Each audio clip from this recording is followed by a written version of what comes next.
एक राजा था। उसके कोई संतान नहीं था। इससे राजा की रानी कमला बड़ी दुखी थी। एक दिन की बात है। रानी सुबह सुबह अपने महल से बाहर निकली।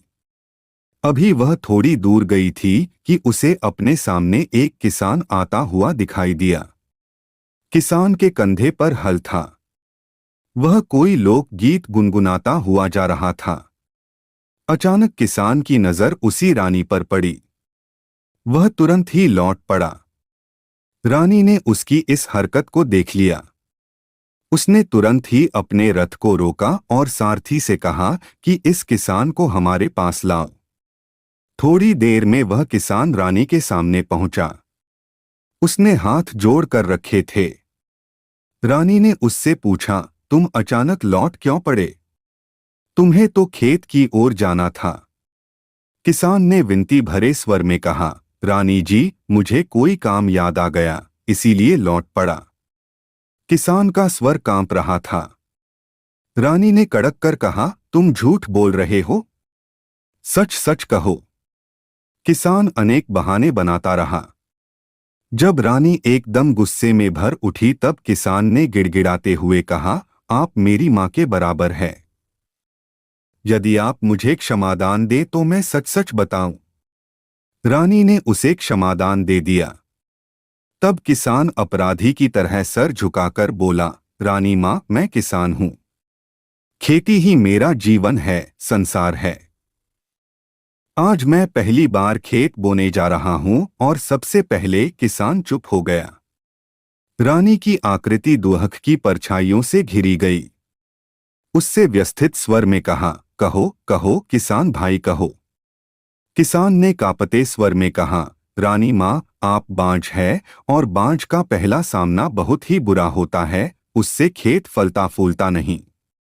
यदि फल फूल जाए तो वह ईश्वरीय आपदा का शिकार हो जाता है। रानी की आंखें छलछला आई। उसका स्वर भर गया।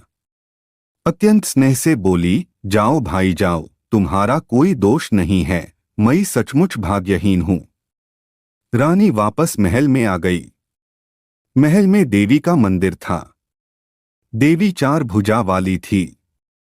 रानी देवी को बहुत मानती थी। उसने देवी के सामने लेटकर बिलख बिलख कर रोने लगी। उसने प्रतिज्ञा की, माँ, या तो मेरे सर पर लगे बांझपन के कलंक को मिटा दो, अन्यथा मेरे प्राण ले लो। मैं तेरे मंदिर के बाहर पाँव नहीं रखूंगी। अन्न जल ग्रहण नहीं करूंगी। रानी ने प्रतिज्ञा कर ली। इस प्रतिज्ञा की खबर राजा को पहुंची। राजा सही मायनों में राजा था। भोग विलासी और कठोर प्रशासक।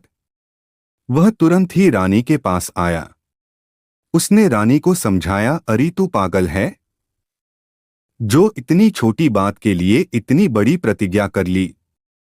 स्त्री के लिए यह छोटी बात नहीं है बल्कि बहुत बड़ा कलंक है। रानी ने सुबक कर कहा, महाराज, आज मैं सुबह सुबह निकली तब एक यात्री ने। रानी अचानक चुप हो गई। उसने देखा कि राजा की आंखें गुस्से में लाल हो गई है। चेहरा कठोर हो गया है। बोलो, वह कायर कौन था? मैं उसकी जीभ खिंचवा दूंगा। उसे जिंदा जलवा दूंगा। रानी ने राजा को कुछ भी नहीं बताया। राजा को अपना गुस्सा पी जाना पड़ा। उसने रानी को फिर समझाया पर रानी नहीं मानी। एक दिन पूरा बीत गया। रानी की पीड़ा गहरी आस्था में बदल गई। मन की शक्तियां बलवती हो गई।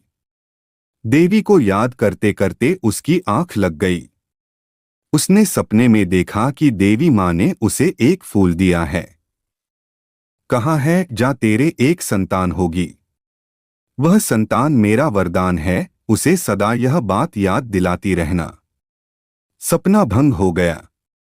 रानी बड़ी खुश हुई। उसने तुरंत आकर राजा को सपने के बारे में बताया। राजा भी बड़ा प्रसन्न हुआ।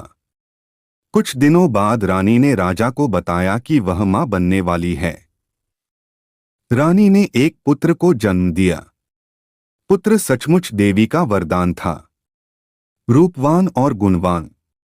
पर राजा ने देवी के वरदान का ध्यान न करके राजकुमार का लालन पालन बड़े ही ठाट बाट से करना आरंभ कर दिया। राजकुमार का नाम भी उसने जानबूझकर विलास प्रिय रखा। उसे उन सभी बातों से दूर रखा जिससे देवी का वरदान सच होता हो।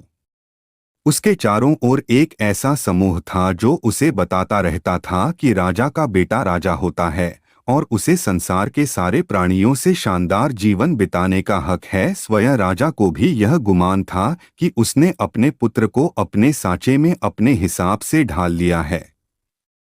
एक दिन यह बात उसने अपनी रानी को भी कही, मेरा बेटा मेरे जैसा ही होगा, वह इस राज्य के खजानों को और भरेगा। रानी की आंखों में आंसू आ गए। उसने कहा, आप देवी मां के वरदान को भूल रहे हैं। राजा ने उसकी कोई परवाह नहीं की।